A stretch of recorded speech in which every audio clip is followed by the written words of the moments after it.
Hello दोस्तों, आप लोग कैसे हैं। काशी प्रयागराज में जो लगा कुंभ मेला है उसका ऐतिहासिक महत्व के बारे में मैं कुछ बताने जा रहा हूँ। आखिर कुंभ मेला होता क्या है, कुंभ मेला इतना भव्य आयोजन के साथ लगता क्यों है, हम लोग इसको नहीं पहचान पाते हैं कि आखिर इसका ऐतिहासिक महत्व क्या है। इसका ऐतिहासिक महत्व दोस्तों, पौराणिक कथा के अनुसार भगवान विष्णु ने समुद्र मंथन करवाया, क्योंकि देवताओं और राक्षसों में जब भयानक युद्ध चल रहा था दोस्तों, तो देवता लोग हारने लगे। हारने के पश्चात देवताओं में कोई शक्ति नहीं बच गई। राक्षस लोग देवताओं को खदेड़ खदेड़ करके मारने लगे, इज्जत प्रतिष्ठा के हनन पहुंचाने लगे।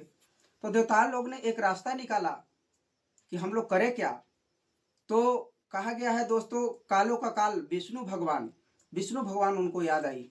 दौड़ल दौड़ल सारा देवताओं लोग विष्णु भगवान के पास गए और अपना बात को रखी कि भगवान विष्णु, अब आप ही हम लोग को बचा सकते हैं, से राक्षस लोग धरती पर तबाह मचाए हुए हैं। भगवान विष्णु ने कहा, ऐसी बात है।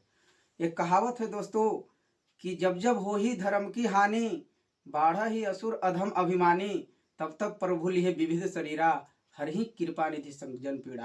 कहा गया है कि जब जब इस धरती पर धर्म की हानि हुई है, भगवान किसी न किसी रूप में आए हैं और संपूर्ण मानवों की और देवताओं की रक्षा की है।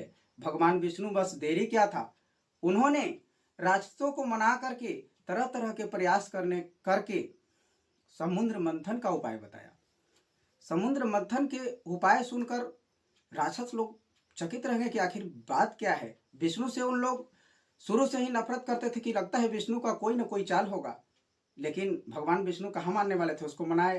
गुरु शंकराचार्य के पास गए, कहे कि आखिर समुद्र मंथन क्यों होगा। तो बोले कि विष्णु भगवान बोले कि समुद्र मंथन से अमृत निकलेगा और जो पी लेगा वो अमर हो जाएगा। राक्षस लोग सोचे कि अच्छा बात है, हम लोग ज़्यादा अधिकता में बच रहे हैं, देवताओं लोग तो बच ही रहे हैं, कहाँ कम मात्रा में बच रहे हैं। हम लोग पी लेंगे तो हम लोग अजय और अमर हो जाएंगे, और अमृत की जरूरत किसे नहीं होती है दोस्तों। राक्षस बहुत बलशाली होते थे। पौराणिक काल में राक्षस के पास ऐसे भी बहुत बल होता है, बहुत बलशाली होते थे। भगवान विष्णु ने दिमाग लगाया कि लोग जो है समुद्र को पूरा कस के मंथन करेंगे। मंथन के लिए उसने राजी की मंथन करते करते दोस्तों, पहला बार एक घड़ा निकला। उस घड़ा में देखा गया तो विष था दोस्तों। विष को लेकर के राक्षस लोग गुरु शंकराचार्य के पास गए, बोले कि यह क्या है। तो कहा कि अरे ये तो विष्णु कहे थे कि देखो अमृत होगा, लेकिन इसमें है विष। वो घबरा गए राक्षस लोग कि विष पिएंगे हम लोग। शंकराचार्य ने राह बता दिया, जाकर के उस शंकरदानी को दे दो, शंकरदानी के दे दो, विष को पी जाएंगे। शंकरदानी को जाकर के राक्षस लोग बरजोबरी पिया दिया।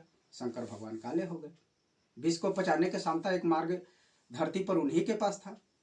फिर विष्णु के पास राक्षस लोग दौड़ा दौड़ा गए, कहे कि तू तो एकदम छलिया है, फिर भी छली करके हम लोग को विष पिला के मरवाना चाहता था भगवान विष्णु। कहा कि अरे नहीं मित्रों, से तुम लोग गलत हो, फिर से कस के मंथन करो तब अमृत का घड़ा निकलेगा। अमृत का घड़ा इतना आसान होता है थोड़ी है। फिर राक्षस लोग जो है कस कस के जोड़ लगा करके समुद्र को मंथन करते गए। करने के बाद वह अमृत युक्त घड़ा निकला। अमृत युक्त घड़ा निकला।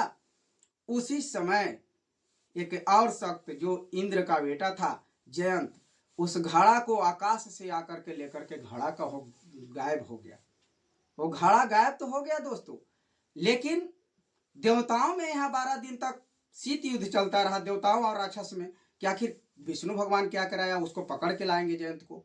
राक्षस लोग मंदबुद्धि टाइप के आदमी कि उसको पकड़ेंगे, मारेंगे, पीटेंगे, जो तरह के काम करेंगे।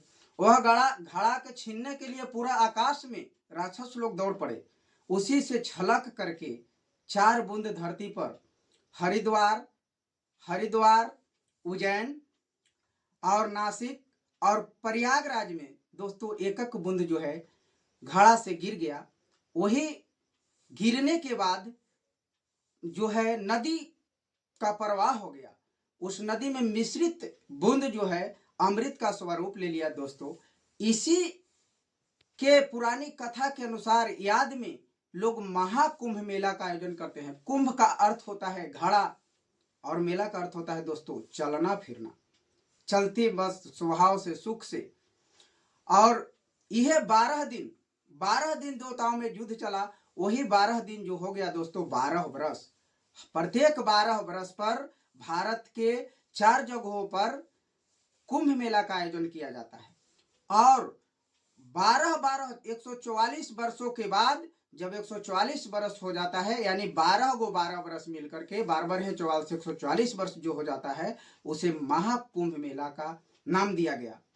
यह नाम दिया गया इसीलिए यहाँ पर राजतों का गुरु शंकराचार्य थे। तो वहां पर कुछ नागा, साधु, संत, महात्मा, तरह तरह के धरती पर लोग दूर दूर से, विदेशों से भी इस महाकुंभ मेला का आयोजन में आते हैं और इसका स्वरूप को बढ़ाते हैं। और अमृत किसको नहीं पीना जरूरत है। अमृत को पी करके हर कोई व्यक्ति, मनुष्य जो है, अमृत युक्त धारा में निहा करके अपना दोष, कलह, क्लेश, पाप, ईश्वरिया को भूलना चाहता है, मोक्ष की प्राप्ति करना चाहता है। इसी से यह महाकुंभ मेला का हमारे भारत में आयोजन किया गया है। इस बरस 144 वर्षों के बाद प्रयागराज में भयानक कुंभ मेला लगा है और पुनः 144 वर्षों बाद फिर से कुंभ मेला का आयोजन किया जाएगा।